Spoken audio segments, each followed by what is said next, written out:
What's up everybody, and welcome to Indie Direct. And today we're going to be looking at Sentimental K, a new roguelike from 4 Days Company. Now, this game just came out, still in early access, and it's going to be kind of difficult to explain the story, because there's not much of a story element to this game. I don't know if there's going to be one implemented, but from what I can see, you're fighting your way through the roguelike, and the 4 bosses seem to be emotions. There's love, fear, depression.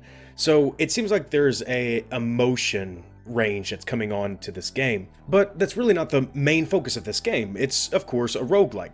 Now, I'm not going to go into details about a roguelike. Most of you guys know about it. It's go through the scenarios as far as you can, death is permanent, and you have to restart all the way from the beginning. Now, the major things that this game does have going for it is the multitude of weapons and abilities that are in this game.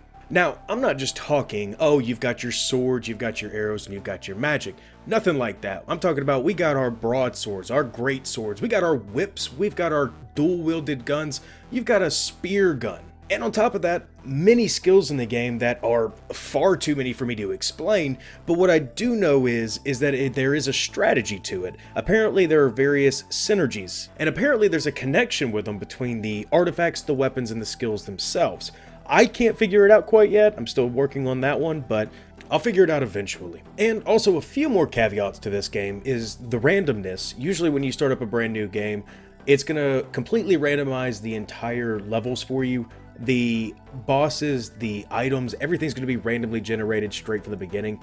It's not going to be like normal roguelikes where it's like, hey, get to this certain location, there's a boss. Bosses could be thrown 2 fights in.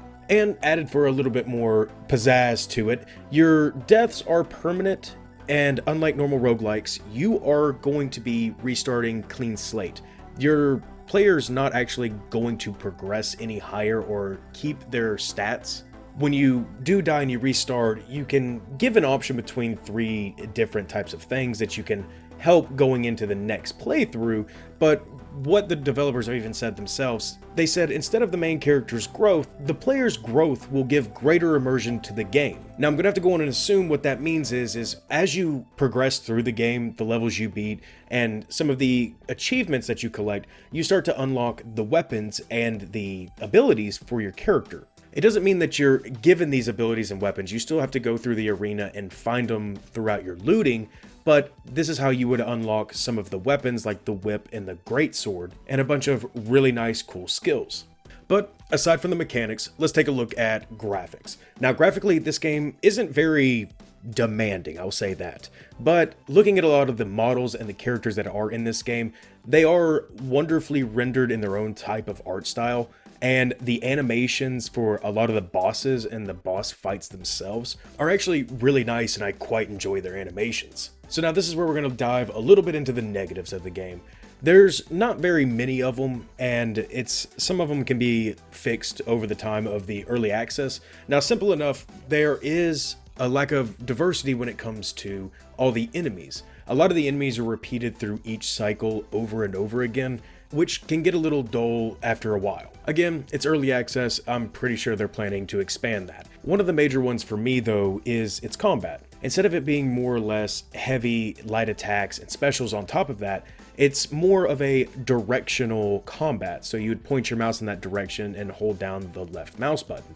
To me, I'm not a very big fan of combat styles like that, and especially when the character's trying to attack in a certain location, but backed up against a wall, and the aiming can get out of sync or a little out of control, and it gets difficult to hit some enemies because of that. And one more negative, which I'm sure will be changed over the course of development for this game, but when you run into an enemy character who has a ranged ability, even if there is an obstacle in between your way, this character can still hit you. Your collision to these objects are still enabled, but it seems like their collision is not, so it can be a little frustrating when you're trying to hide from some character using a ranged weaponry and it goes straight through the rock and it hits you.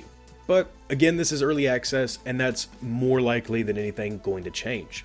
All in all though, this is a very fun game. I enjoy playing it, even though the combat style kind of frustrates me a little bit. I do love the weaponry in each different fighting style that comes with it. I love the multitude of abilities that you have that allows for a different playthrough each and every run.